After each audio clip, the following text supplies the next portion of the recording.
Oi, pessoal. Jean, já são 14h10, acho que podemos começar, né?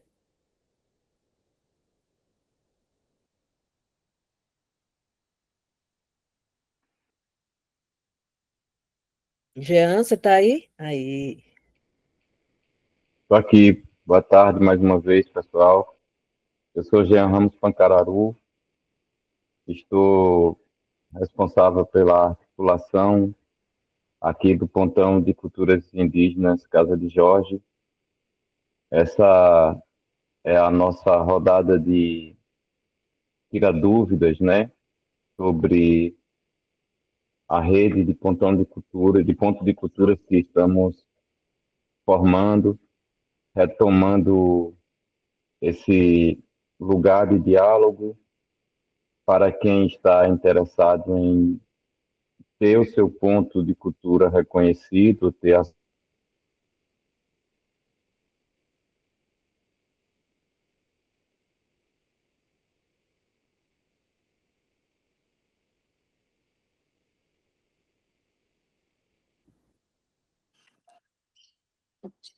Gente, foi só para mim ou já travou para todo mundo?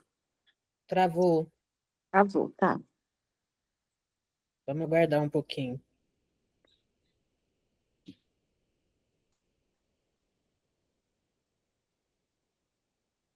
Acho que agora voltou, Jean.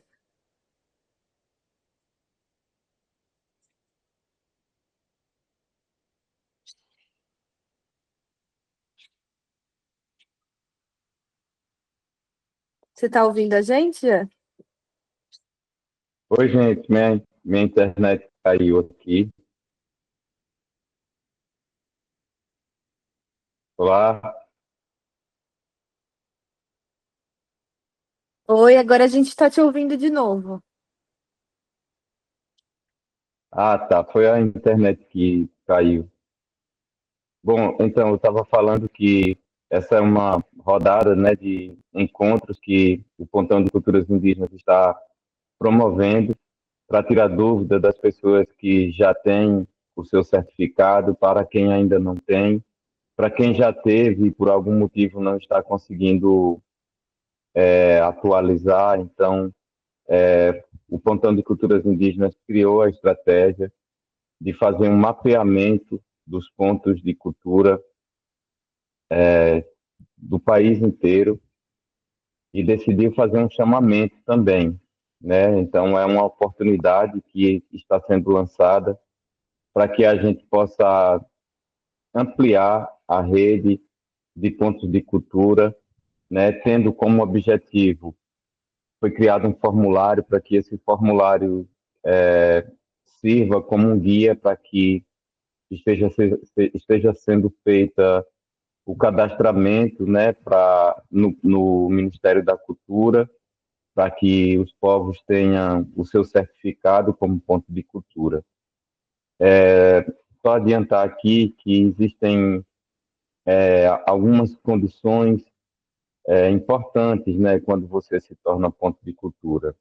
Você pode acessar alguns editais de forma específica, como, por exemplo, o edital da Audi Blanc, né, da Lei de Incentivo Audi Blanc, onde é destinado 30% do orçamento para pontos de cultura e 10% para os povos indígenas. Você pode também ampliar a sua rede de comunicação, de articulação, junto a outros pontos de cultura. E é nessa perspectiva que nós estamos trabalhando, com o objetivo de juntar mesmo, né, as iniciativas dos territórios, a força, a tradição e a cultura do povo, as manifestações culturais dos povos indígenas do Brasil. Lembrar que essa ação é uma ação promovida pelo único pontão de culturas indígenas do Brasil, que isso está atrelado ao Ministério da Cultura, através da lei, né, do Cultura Viva, que de toda forma também a gente está atrelado a ela, então a gente depende dela também para que as atividades continuem acontecendo, para que seja dado continuidade a esse processo. E o objetivo maior aqui hoje é saber se vocês têm alguma dúvida quanto ao preenchimento do formulário, aonde é que a gente pode estar ajudando, se você tem alguma dúvida sobre como se tornar ponto de cultura, o que precisa fazer. Nós estamos aqui agora, a partir de agora, abrindo aqui para que vocês se manifestem, tragam as suas dúvidas com relação a isso.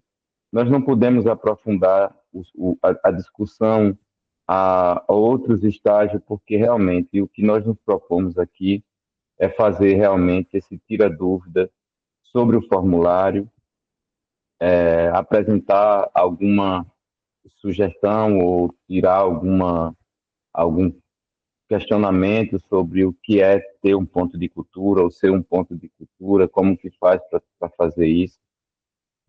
Em algumas outras reuniões, a gente abriu para algumas conversas e acabou se tornando um lugar de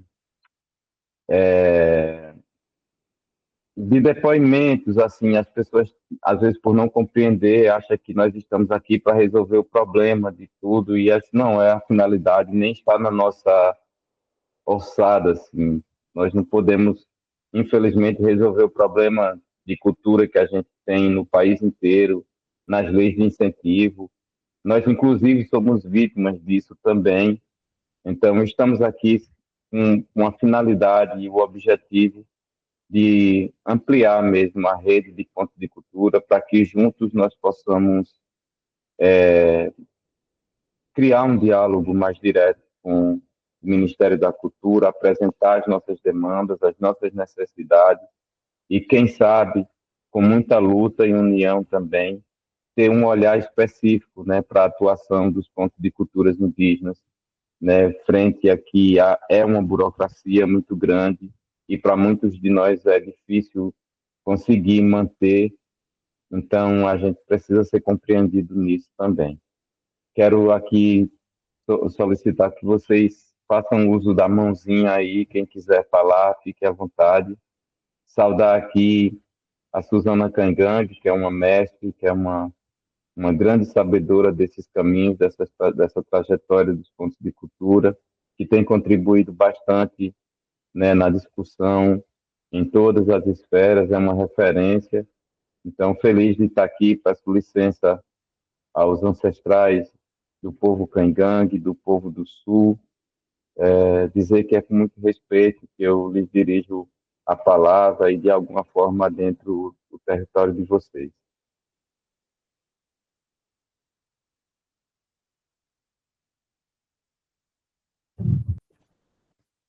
Então, parentes, olha só, não sei se dá para ouvir direito, tá? Eu estou aqui numa aldeia, aqui o pessoal está cozinhando aqui perto, tá? Numa escola. Enfim, eu acho que é bem importante essa reunião, esse encontro, né, da gente, e para a gente pensar essa articulação enquanto instituições, enquanto coletivos, grupos e coletivos, para que a gente possa implementar os nossos pontos de cultura na região sul. Eu acho que a gente tem aí o Instituto Cangangue, né? O Ponto de Cultura Canhanhorê, nós contamos com 20 anos nessa trajetória, dentro do Cultura Viva, né? Da Política Nacional de Cultura Viva, e é essa nossa expectativa em relação às demais instituições, aos demais coletivos e grupos, aos demais pontos de cultura, né? Que possam estar sendo ativados, reativados, como também pontos de cultura que possam nascer né, a partir desse mapeamento, a partir de um cadastro atualizado de iniciativas culturais que já acontecem nas nossas comunidades. Eu acho que isso é bem importante. O Pontão de Cultura Indígena, ele está nessa, né, digamos que, nessa empreitada, né, nessa responsabilidade também de nos ajudar, enfim, mas que existe algo que é da nossa parte, sabe? Por mais que o Pontão de Cultura Indígena esteja aí fazendo mapeamento e tudo mais, A gente sabe que tem que haver uma boa vontade da nossa parte também, né, dos parentes indígenas, das comunidades, e a gente tem, através de todo esse chamamento, né, contado com, assim, um retorno do pessoal das comunidades, né, da região sul, e eu acho que, de repente, a gente não tem tido ainda esse retorno que a gente gostaria, mas, independente disso, eu acho que quem já está iniciando esse trabalho, quem já está à disposição, eu acho que já é uma grande coisa para a gente poder começar com quem já está aí. Porque é um processo de articulação que a gente vai ter que fazer, e isso não resta a menor dúvida, né? A gente, de fato, vai ter que estar junto. Eu acho que provocar também o Ministério da Cultura para pensar a realidade da nossa região, dos nossos povos, os povos indígenas da nossa região, para a gente conseguir fazer um trabalho conjuntamente também com os outros parentes das outras regiões, porque eu acho que é essa a nossa expectativa, né, de a gente poder usufruir e também acessar esses recursos que tem aí destinados para o setor cultural, através das políticas culturais. Então, eu acho que a gente tem que pensar nisso, e eu creio que, a partir desse momento que a gente está aqui, conversando, dialogando, pensando um pouco dessa articulação, isso aí acho que ajuda bastante. Então, vamos lá, vamos conversando aqui, dialogar, para ver o que a gente pode avançar, que iniciativas que a gente pode tomar para que a gente possa avançar nesse sentido.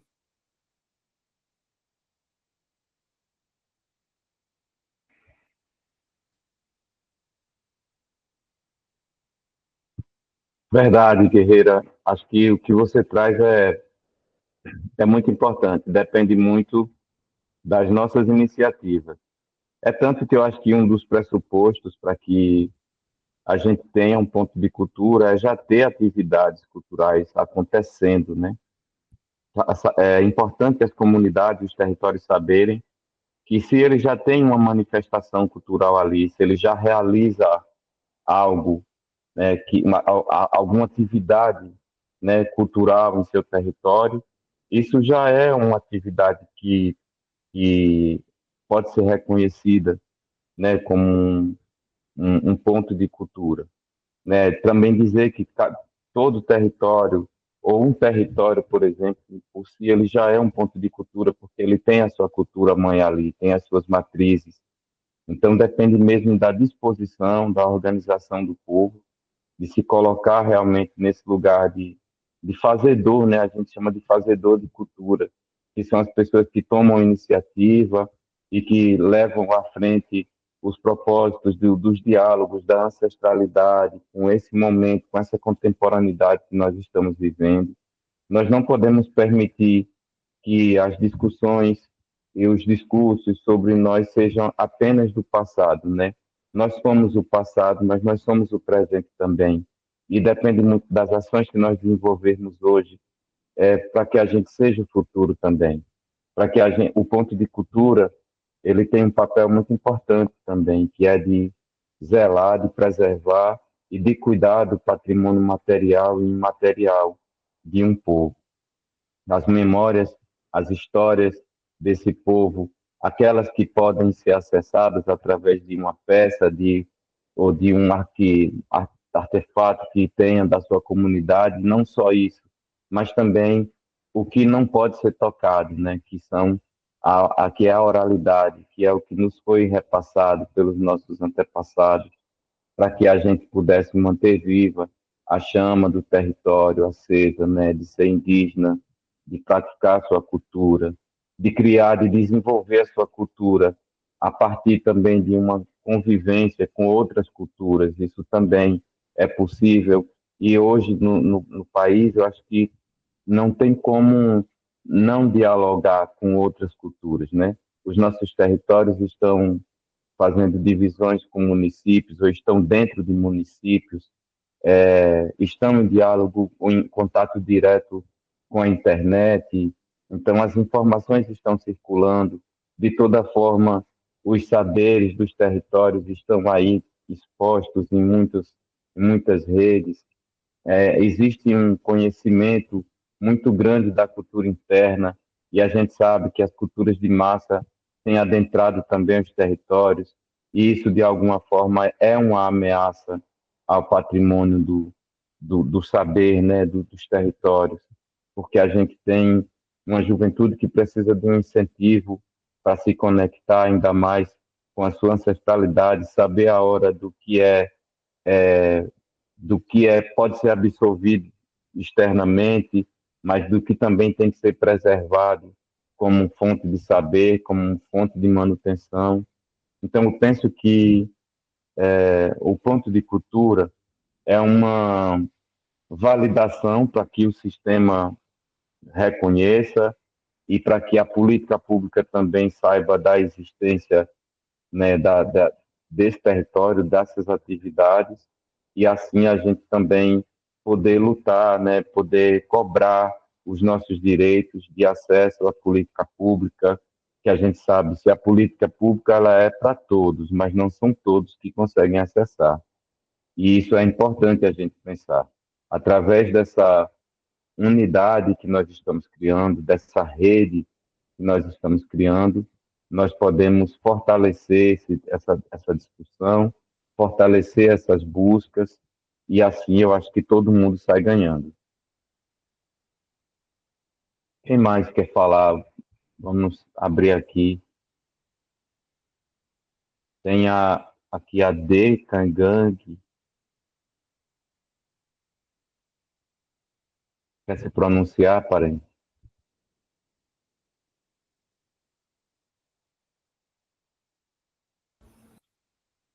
Boa tarde a todos. Eu sou Ademir Garcia. Eu fiz minha inscrição no começo do ano para a formação e eu entrei no grupo ali que a gente está na região sul ali, então acabei entrando aqui na reunião para tentar entender um pouco mais desse projeto, mas acho que é um pouco disso. Eu sou acadêmico da URGS e fã também da Suzana Caiganga e parente. Ingressei faz 2 anos que eu estou na URGS e a trajetória aqui tenho acompanhado alguns artigos e um pouco disso, mais por aprender com vocês. Obrigado pela.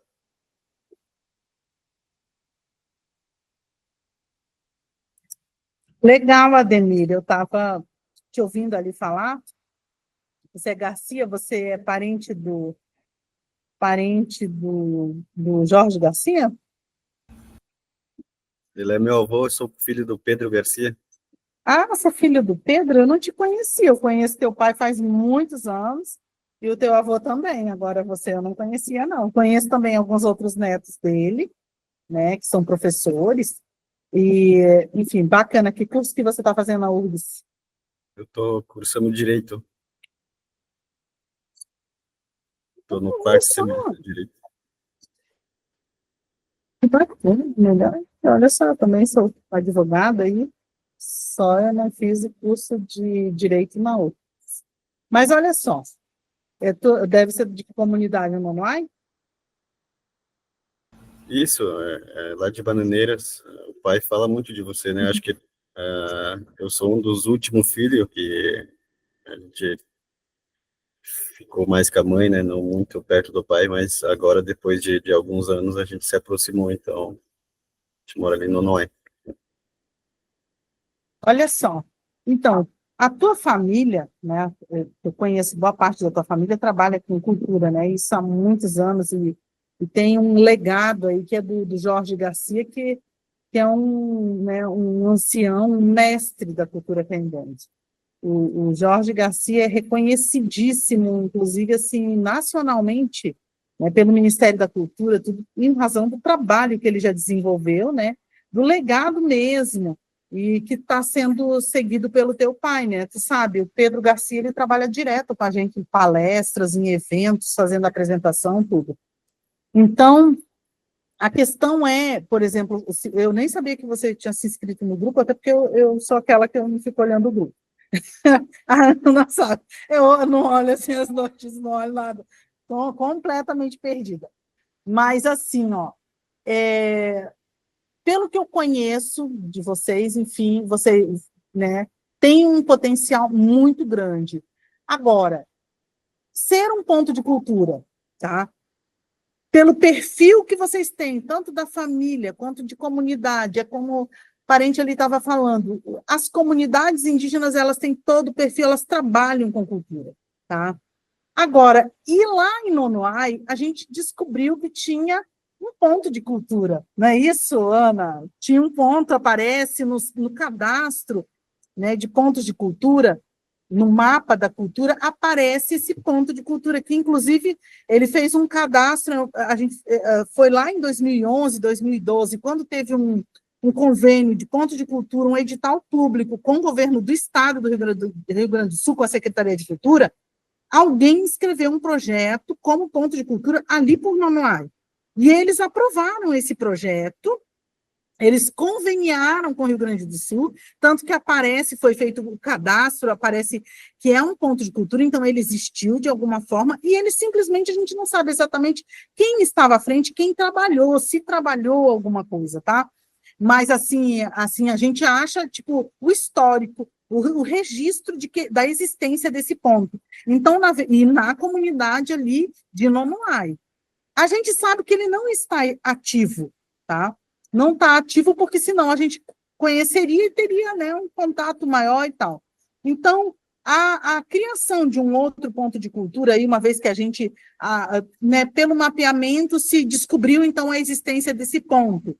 Mas ele está ativo? Não, ele não está ativo, não está em atividade. Então, é possível de criar outro? Ah, sim, seria possível de se inscrever, de cadastrar um outro ponto de cultura, entende? Não sei se seria esse o teu interesse, tá? De fazer o cadastro, fazer a inscrição, né, de um outro ponto de cultura aí por Nonoai e iniciar as atividades. Aí eu te diria, bom, como é que você vai fazer uma vez que você está fazendo faculdade, né? Se, por exemplo, cadastra, mas e que iniciativas que vocês iam cadastrar? Porque eu sei, por exemplo, ali do trabalho que o Pedro Garcia tem, que é o legado já do teu avô, né, que eles têm ali a Casa do Cuiã, né? Sabe a Casa do Cuiã ali, onde que o Pedro Garcia mora? Então, ali a gente já teria como pensar em se tornar um ponto de cultura, por exemplo, entende? Porque ele desenvolve ali um trabalho, Ana, para te entender, é um espaço que ela é bem perto da rodovia, era onde, então é fácil o acesso, é onde o Garcia já trabalhava, e ali ele recebia as escolas para falar e contar histórias, fazer contação de histórias sobre a cultura caingangue, fazer apresentação, cantar, dançar, né? Eles têm também a parte de remédios, tudo isso o Jorge Garcia, que é o avô do Ademir, já fazia isso. E aí, só que o Jorge faleceu ano passado, com 104 anos, então agora quem está ali naquele espaço é o Pedro Garcia com a mãe dele que a mãe dele é a Maria Constante, né? Então, a Maria Constante, ela também trabalha com Pedro Garcia, que é a mãe dele, nesse espaço, que é um espaço que eles até, inclusive, eles ganharam, foi o Jorge Garcia e o Pedro mesmo, quando foi feito, acho que, um edital da Lei Paulo Gustavo, não, da Lei Aldir Blanc em 2020, lembra? A Lei Emergencial de Aldir Blanc em 2020? Então, com isso, o Instituto Trocando Ideia fez o edital Trajetórias Culturais, e tanto Jorge Garcia, eu que fiz a inscrição da iniciativa dele, e ele ganhou o prêmio, ganhou 8 mil, e o Pedro também, ele ganhou. Então, eu lembro que a expectativa deles, eu lembro que eu perguntava para ele, né, o que ele gostaria de fazer se ele ganhasse aquele prêmio. Claro, o prêmio ele já tinha uma trajetória de mais de 50 anos, mas o que ele gostaria? Ele me falava da Casa do Cuiã, que ele queria arrumar ali um espaço e tal, para ele poder, que a casinha dele era bem pequenininha, mas para ele ajeitar melhor o pátio e tudo mais, e receber melhor as escolas ali. É um local bem simples, a gente até fez uma filmagem, depois, Ana, acho que eu coloco o link aqui para vocês, ou no grupo, não sei qual é o grupo, né? Que não digo, não sei qual é o grupo, mas o link de um audiovisual, uma gravaçãozinha que a gente fez bem curtinha, a gente fez, acho que foi início de dezembro, falando um pouquinho do trabalho dos velhos, e é bem nesse lugar onde o Pedro trabalha, onde o Pedro já recebe escolas. Então, veja,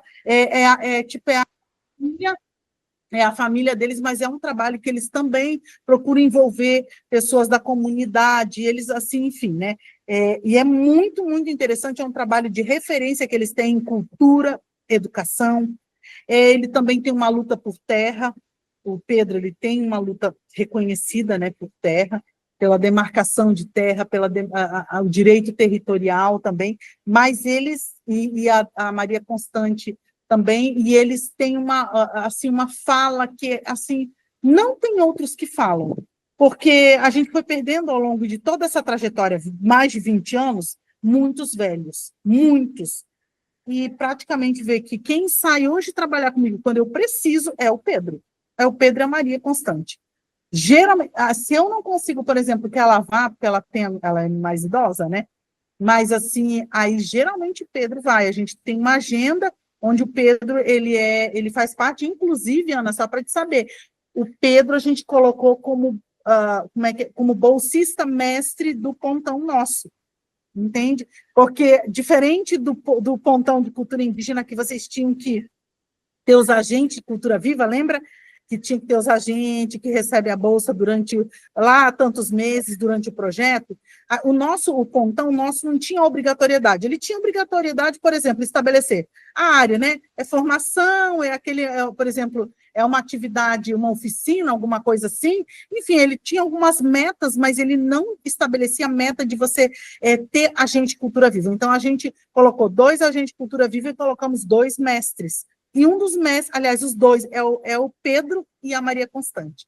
Eles vão ser os mestres que a gente está lá esperando, que sabe como é que é a Secretaria de Estado, não faz, está toda a documentação pronta, mas eles não fazem o contrato, porque eles querem ficar com dinheiro na conta, né? Rendendo lucro, enfim, mas eles são os 2 bolsistas nossos, para vocês terem ideia da importância do trabalho que eles desenvolvem em termos de cultura, falando a língua, falando assim em português do jeito que eles conseguem, né, do domínio que eles têm. E se vocês forem olhar várias gravações que a gente tem com os velhos e por último com eles. Então, esse último que a gente fez, a Maria Constante estava viajando, ela tinha saído, foi final de novembro, início de dezembro do ano passado, ela tinha saído para vender cestaria, né? Que é a geração de renda deles. E daí estava o Pedro, ele fez essa gravação, vou colocar para vocês terem ideia do lugar, é muito fofo ali, sabe? Então, todo o perfil para se inscrever como um ponto de cultura. E a gente, quando a gente estuda e quando a gente vê a criação da Política Nacional de Cultura Viva, onde são feitos os pontos de cultura, onde a gente se inscreve, enfim, tem a certificação, você vai ver que a gente vai pensar como partir daquilo que você já tem, entende? Do que você já tem, não do que o Célio Turino, que é o idealizador do Cultura Viva, ele diz assim, que você não parte da carência, tá? De um ponto, de um espaço, mas de uma potência. Ele fala, então a gente não fica pensando assim, ó, eu não tenho aqui essa casa, eu não tenho aqui uma caixa de som, uma mesa de som, uma câmera, um celular, alguma coisa, não, eu não tenho nada disso, não, é o que eu tenho. Eu tenho isso aqui, eu tenho esse espaço, eu tenho um velho que vai me falar da cultura indígena, então é disso aqui por aqui que eu vou partir, sabe? Aqui é o meu ponto de partida. E é que nem eu estou falando, assim, que eu conheço a trajetória da família, assim, eles, né? Tanto que o Jorge Garcia, ele fazia parte do Saberes Indígenas, a ação Saberes Indígenas desenvolvida pela URGS, né? Que eles fazem formação com professores indígenas, e se eles começaram a trabalhar com os velhos, 2013, a gente já trabalhava em 2002, 2003 com eles, entende? Então, a gente tem, assim, nossa, material para caramba com eles, então, uma trajetória muito brilhante, muito bonita. Agora, a gente tem uma realidade de Nonoai que não é fácil para você pensar em trabalhar, tá? Que é uma realidade de conflitos. Nonoai é uma terra indígena que hoje, se vocês forem para a internet, vocês vão ver ali a questão do conflito interno, Força Nacional, é aquele arrendamento, a questão de arrendamento, uma situação bem complexa, né, que o parente está sabendo, né, que está acontecendo, então tudo isso até você fica pensando, Como é que você não inviabiliza um trabalho assim, mas às vezes você tem que ir superando, pensando como que você vai superar, porque um ponto de cultura ele vai trabalhando dentro da comunidade, envolvendo, mas ele também tem esse olhar para fora da comunidade, de uma rede de pontos de cultura que não são, às vezes, indígenas, são não indígenas, Nonoai, por exemplo, tem pontos de cultura, tá? A PAI tem outros também, na região tem outros, de rádio comunitária e outros, enfim. Então, como é que a gente poderia criar e pensar isso? Eu acho que, assim, seria uma parceria brilhante, acho que Ana, acho que poderia pensar ali com a Ademir, como que a gente consegue encaminhar, sabe? O que eu acho que é uma iniciativa, seria, assim, tem um potencial muito grande. Se você pretende acompanhar, eu não sei, mas eu vou te dizer que a gente criou o Instituto Caingangue logo que eu estava me formando, isso foi comigo, com a Fernanda, que a gente se formou tudo junto, tá? A gente saindo da faculdade, a gente foi criando o Instituto Caingangue, e logo depois a gente criou o Ponto de Cultura, e assim, a gente não imaginava o potencial do Ponto de Cultura. Hoje a gente tem um trabalho que é reconhecido nacional e internacionalmente já, tanto é que, por exemplo, a gente está aí para ir para o México, lembra que eu estava falando para a Luana, que a gente vai lá para apresentar o quê? A nossa trajetória. A trajetória como ponto de cultura, 20 anos.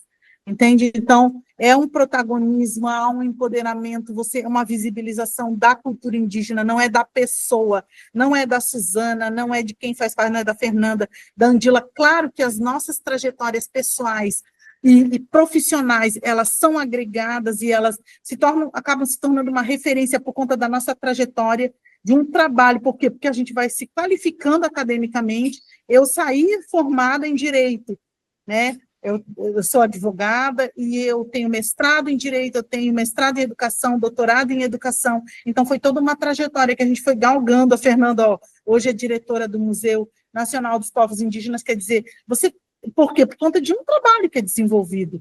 E da mesma forma, os nossos velhos se tornaram reconhecidos, entende? Então, eu acho que para a gente, assim, é isso que a gente quer, o fortalecimento da cultura. Nosso povo é um povo grande, é um povo, né,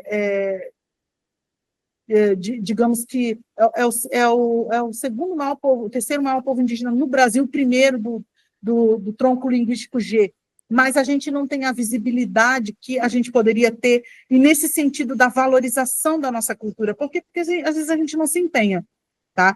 E eu vejo assim, ó, eu depois, logo que eu me formei também, eu fiz curso de defensoria, eu pensava, eu vou fazer concurso. Cara, eu larguei tudo, sabe? Porque é um trabalho, mas é um trabalho que é difícil, não vou dizer para vocês que é fácil. Quem trabalha com ONG tem toda existem desafios, mas é um trabalho que ele é gratificante, tá? Então, eu acho que, assim, você está, de repente, num caminho certo, né, de reconhecimento, existe toda uma luta aí, um movimento já da tua família que é bem consolidado e reconhecido na questão da cultura, e eu acho que vale a pena. É isso que a gente tem que partir do que já existe, de uma trajetória que já acontece, e aí escrever e iniciar aí, escrita, porque o desafio que a gente tem quando a gente escreve, se cadastra na plataforma Cultura Viva, saem os editais, você está disposto a inscrever outros projetos? Entende? É essa que é a questão. Que é o desafio que a gente tem com os agentes de Cultura Viva, com o pessoal todo, de inscrever os seus projetos. Para quê? Para acessar o recurso que está aí disponível.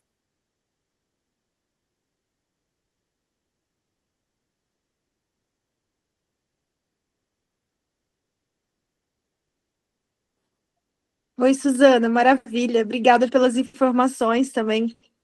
E o Ademir, não sei se você quer dar um retorno também, Ademir, sobre isso, se é sobre a Casa do Cuiã mesmo que você está pensando em escrever como ponto de cultura. Muito bom escutar, Suzana. Enfim, não, deixa eu só reformular o que eu tinha falado. Eu fiz a inscrição para formação de pontos de cultura. Acho que teve um post no Instagram que eu vi que era formação de pontos de cultura. Então, eu tinha me inscrito nesse. Eu ainda acho que eu me relatei, talvez entenderam errado, mas era nessa formação que eu tinha me inscrevido. Então, estou aqui hoje mais só por tentar entender um pouco também do ponto de cultura de vocês também. Então, é isso. Sim. Ô, Ademir, depois, se você quiser passar o seu contato para mim também, que essa formação acabou sendo uma seleção, né? Mas a gente pode pensar de outras formas para você conseguir o acesso a esse conteúdo, tá bem? Aí você está no grupo, né, do Sul? Então eu vou achar você ali para a gente poder se falar sobre isso, tá? Obrigada.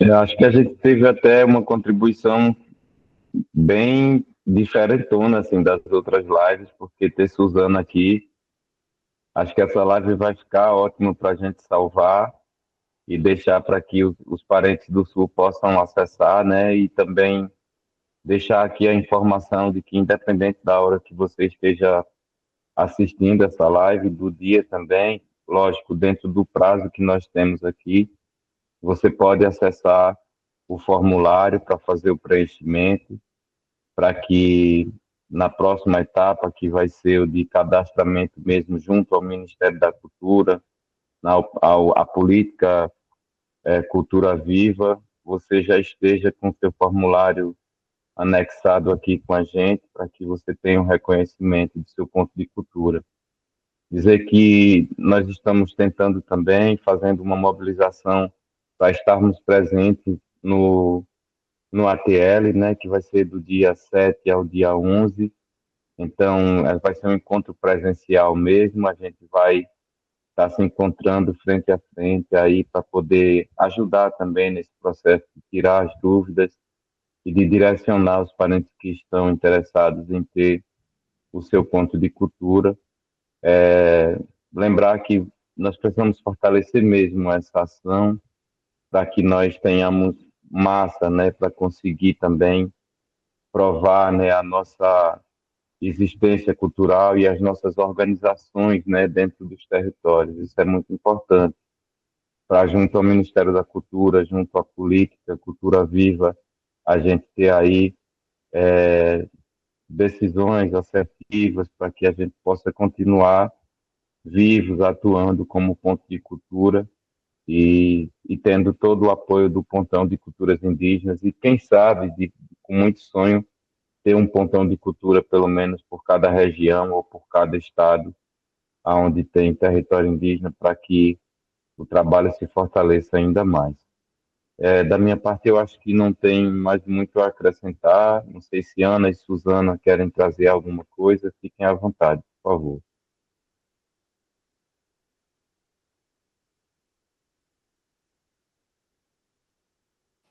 Eu acho que era isso, assim, incentivar os nossos parentes, né, a, a, a, a, a se cadastrar como ponto de cultura. Eu sei que a gente tem feito a divulgação na região, enfim, até pelo Instituto Tangangue, e às vezes o pessoal fica, eu acho que tem toda é aquela coisa assim, o pessoal está envolvido, né, com a questão de uma luta territorial, tá? A gente vê uma mobilização muito grande pela demarcação de territórios e tem razão de ser, existe essa razão de ser, né?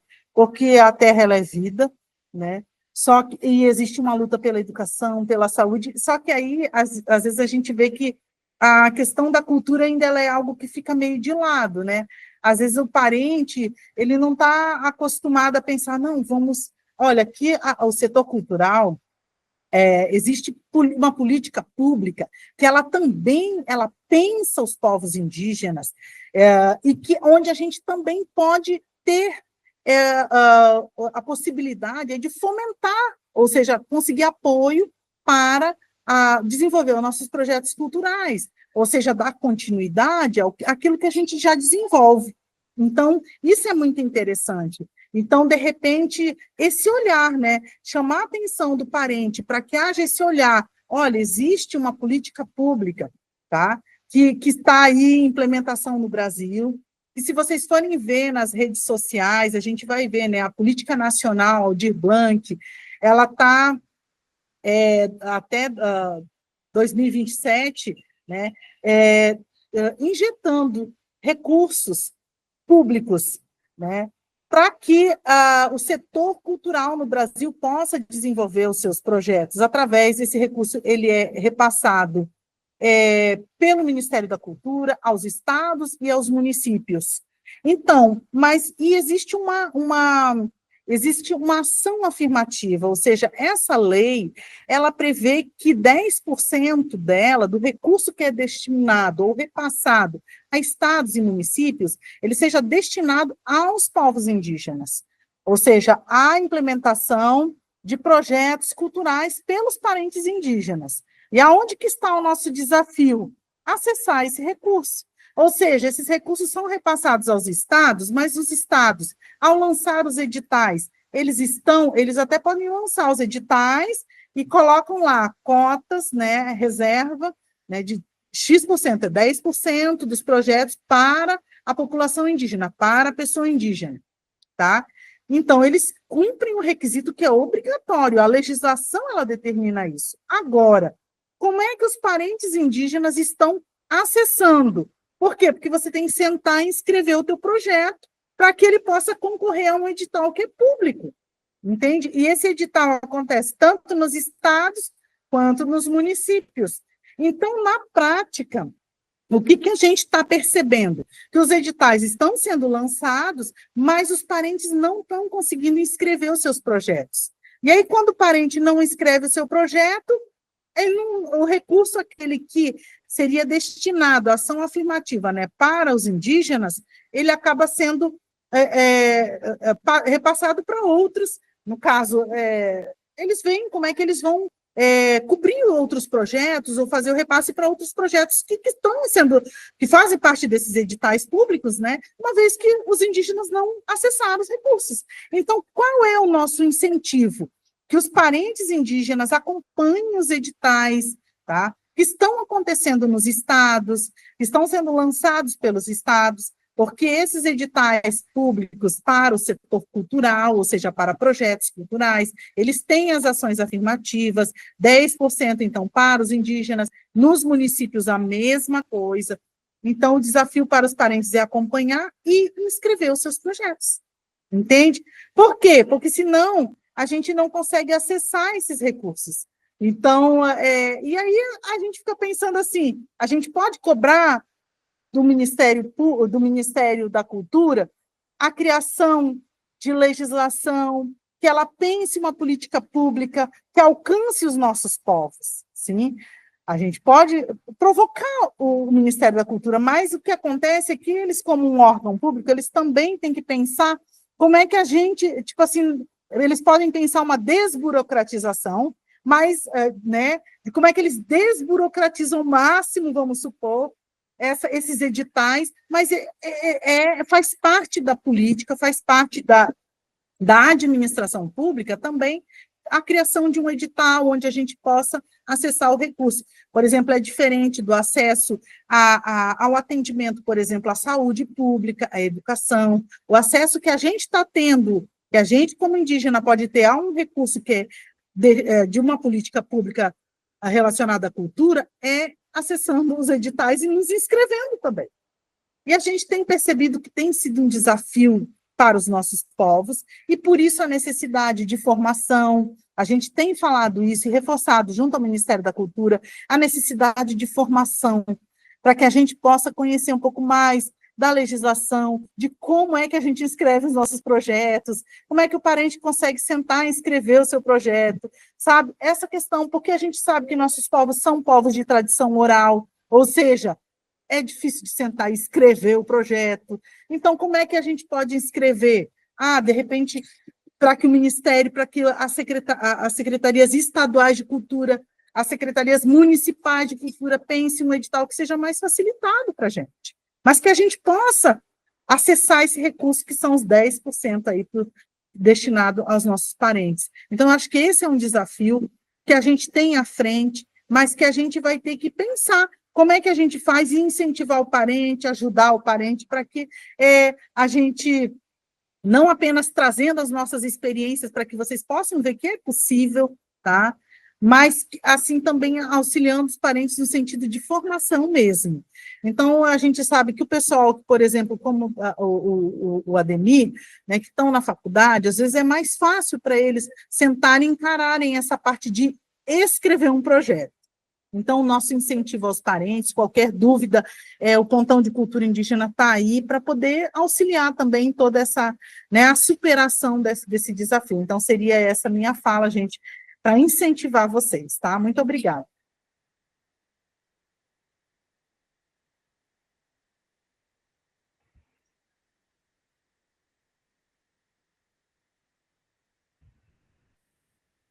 Perfeito, minha parente Suzana. Boas informações e incentivos também. Bom, então, encerramos por aqui essa nossa etapa de tirar dúvidas. Agora a gente vai sistematizar todas as informações que chegaram aqui e também se organizar para começar o próximo passo, que é o de cadastramento junto à Rede Cultura Viva, não é isso, Aninha? E se programar também para o ATL. É isso mesmo. E aí todas essas reuniões estão gravadas, né? Vão ficar gravadas, eu vou disponibilizar no grupo. E, Suzana, você falou sobre o vídeo, né? Do vô do Ademir, né? Que é o Jorge Garcia. Se você quiser me passar o link, eu posto lá no grupo do Sul para todo mundo assistir. Isso, Tá? eu Isso é ótimo. passo o link para ti. Tá bem. Aí, e daí você disponibiliza. Eu acho que é muito bacana, porque às vezes o pessoal fica pensando, mas que iniciativa? Que iniciativa que eu posso escrever, né? São coisas bem simples mesmo. Então, eu coloco ali o link para você disponibilizar para o pessoal, tá? Perfeito. Muito obrigada a todo mundo aqui. A gente vai continuar em contato e se ver no ATL também. Valeu, gente. Boa tarde.